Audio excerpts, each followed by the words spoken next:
नमस्कार दोस्तों, मैं रण सिंह पवार। आप देख पा रहे हैं पीएमएफओ न्यूज़। आज परिचर्चा करेंगे कर्नाटक में कांग्रेस की जीत और बीजेपी की हार को लेकर के। तो कल आपने बहुत सारी तस्वीरें देखी शहर हिसार में और पूरे हरियाणा और कर्नाटक के अंदर ढोल नगाड़े लड्डू बांटे जा रहे थे कांग्रेसियों द्वारा। तो हमारे साथ आज परिचर्चा में जुड़े हुए हैं अनिल गोदारा जी, जो कि बीजेपी कार्यकर्ता भी हैं और पूर्व मंडल अध्यक्ष आज़ाद नगर हैं। तो इनसे परिचर्चा करें। अनिल जी नमस्कार। नमस्कार रण सिंह भाई, सभी आपके चाहने वाले आपके सभी दर्शकों को नमस्कार।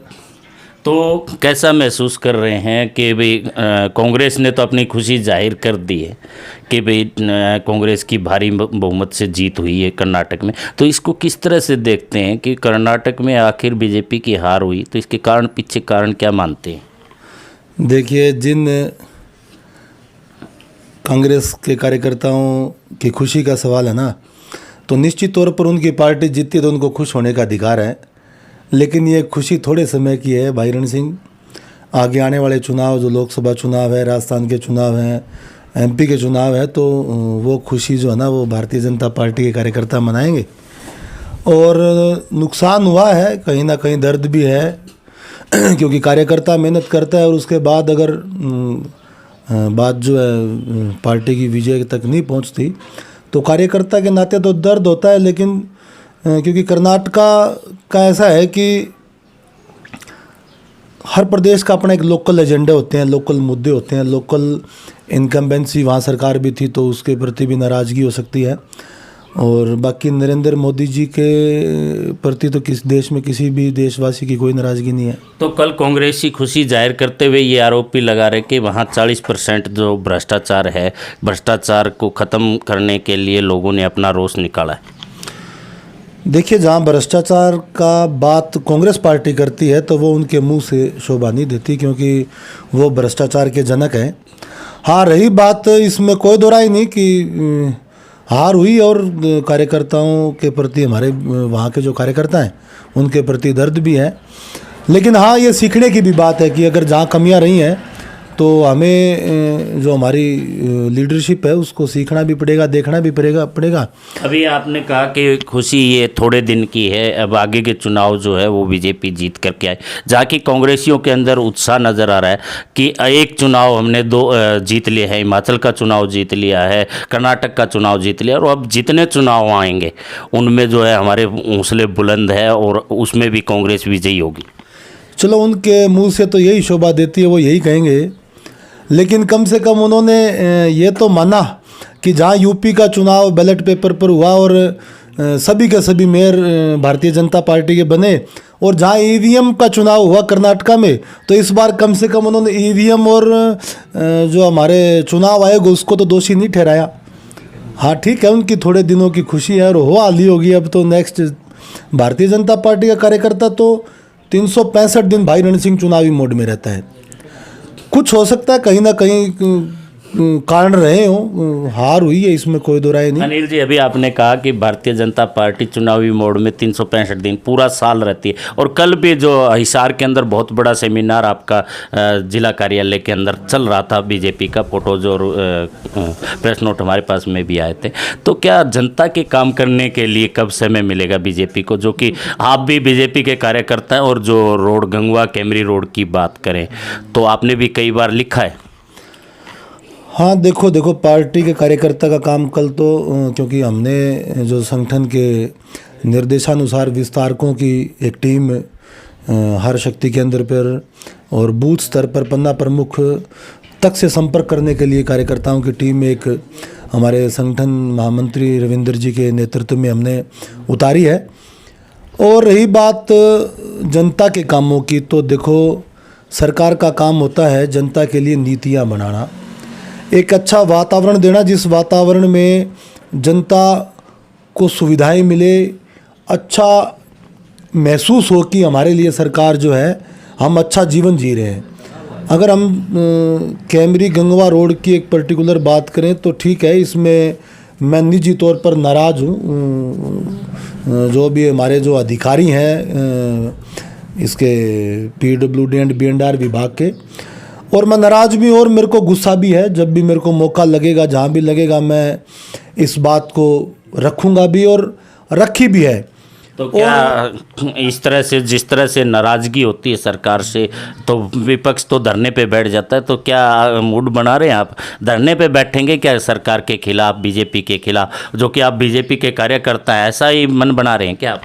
नहीं, क्यों नहीं बैठेंगे? अगर कोई अधिकारी नहीं मानेंगे और अगर अधिकारी उसमें उनकी मंशा जो है राजनीतिक मंशा है, क्योंकि ये मंशा तो साफ तौर पर नज़र आ रही है अधिकारियों की कि इस काम को जितना लटकाया गया है, माननीय मुख्यमंत्री मनोहर लाल जी की घोषणा के बावजूद अधिकारियों की जो ये सारी की सारी मेरे को तो साजिश नज़र आ रही है। और मैं तो कहता हूँ अगर जहाँ भी अमेरिकन तो क्या चुनावी चुने हुए प्रतिनिधि जो है, हमारे एमएलए साहब है, डिप्टी स्पीकर रणवीर गंगवा जी हैं, और बहुत सारे कार्यकर्ता भी हैं, पदाधिकारी, इनसे बड़े अधिकारी क्या मानते हैं आप बीजेपी के अंदर हो सकते हैं? देखिए, माननीय रणवीर गंगवा जी का भी गांव पड़ता है गंगवा, और उन्हीं का गांव है कैमरी, बड़े गांव है। अगर मैं नलवा विधानसभा की बात करूं तो सबसे बड़ी पंचायतें हैं दोनों।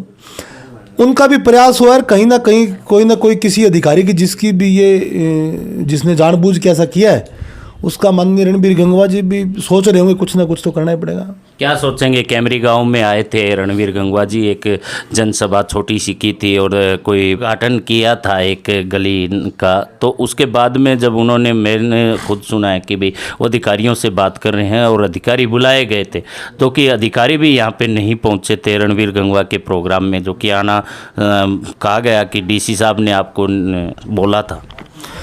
देखिए, जो ये कमियां हैं या जिन अधिकारियों ने ऐसा किया है या जो कर रहे हैं, उनका सीधा सीधा राजनीतिक मंशा ये है कि जो माननीय मनोहर लाल जी ने 1 लाख के करीब बिना खर्ची, बिना पर्ची, बिना किसी की सिफारिश के असली हकदार लोगों को नौकरी देने का काम किया है। उसके बाद राशन कोटे पे हर एक को राशन ऑनलाइन व्यवस्था से मिल रहा है। नहीं तो पुराने टाइम में भाई रण सिंह ये सारी की सारी गेहूं जो है बनिए की दुकान पे तुला, ऑनलाइन कोटे पे राशन भी मिल रहा है, ऑनलाइन कोटे से आपने जो है पीले कार्ड भी काफ़ी काटे हैं लोगों के।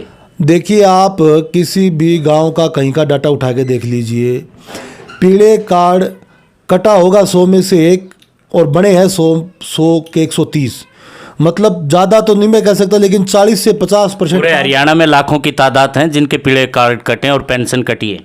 नहीं, देखिए, मैं तो मेरे इलाके की बात करूंगा।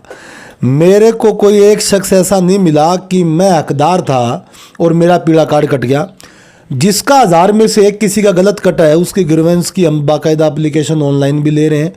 फिर भी किसी का, मैं अपने गांव, मेरे इलाके, मंडल या जो भी मेरे जानने वाले हैं, सबसे मैं अपील करूंगा, अगर किसी का कोई हकदार है पीले कार्ड का, गुलाबी कार्ड का, किसी का कटा है तो मुझे बताएं, मैं उसके लिए प्रयास करूंगा। और माननीय रणवीर गंगवा जी ने बाकायदा एक लड़का नियुक्त किया है जो कि उनके निवास पे, उनके कार्यालय में बैठता है, जो इन समस्याओं को हल करवाने के लिए बैठे हैं। तो हाँ, बने बहुत है। लगभग मैं अगर अब कैमरी गाँव की बात करूँ तो 30% राशन कार्ड बड़े हैं। कटे कितने? कटा कोई एक आध कटा है, वो भी उसका हकदार नहीं होगा, उसने अपनी इच्छा से छोड़ दिया, क्योंकि उसकी जो है पहले हो सकता है वो पीले के कार्ड के दायरे में आता था, अब उसकी भगवान के दया से आमदनी बढ़ गई तो कौन पीले में आना चाहेगा। तो इस जीत को और इस हार को क्या कहना चाहेंगे? देखिए, कार्यकर्ता कभी नहीं हारता, क्योंकि कार्यकर्ता तो सीखता है और निरंतर बढ़ता है। हाँ, जीत होती है और जीत का आनंद भी होता है, और निश्चित तौर पर आने वाले समय में ये आनंद का अनुभव सारे कार्यकर्ता करेंगे, क्योंकि अभी सभी कार्यकर्ता लगे हैं। और आने वाले जो चुनाव है, राजस्थान के लोकसभा के चुनाव हैं, तो एक तरफा माननीय नरेंद्र मोदी जी के। चलो चलते चलते एक लास्ट क्वेश्चन, हरियाणा में जेजेपी बीजेपी डबल इंजन की सरकार है, ये गठबंधन की सरकार है, ये आगे क्या रहेगा इसका? बहुत बढ़िया सरकार चल रही है गठबंधन में। और रही बात भविष्य के गठबंधन की, वो हमारे देखो शीर्ष नेतृत्व का काम है, उसमें हम कार्यकर्ताओं के पास कुछ नहीं होता, ना बोलने के लिए ना करने के लिए। तो अभी भी छिटाकशी शुरू हो चुकी है? ना ना हमने तो नहीं देखी छिंटा कसी कहीं। और वो रही बातें, ठीक है, नेताओं का अपनी अपनी पार्टी के हरियाणा में जो कार्य हों उसका श्रेय लेने की जदोजहद भी शुरू हो चुकी है। देखिए, भारतीय जनता पार्टी की सरकार है, माननीय नरेंद्र मोदी जी की जो नीतियां हैं, माननीय मनोहर लाल जी की जो नीतियां हैं, वो लागू हो रही है और उससे जनता खुश है। चलो फिलहाल लेते विराम। तमाम परिचर्चा हमने की कर्नाटक चुनाव से लेकर के लोकल मुद्दों के ऊपर, और भी बहुत सारी परिचर्चाएं से आपको रूबरू करवाते रहेंगे। तब तक के लिए बने रहिए PMFO न्यूज़ से। मैं रण सिंह पवार।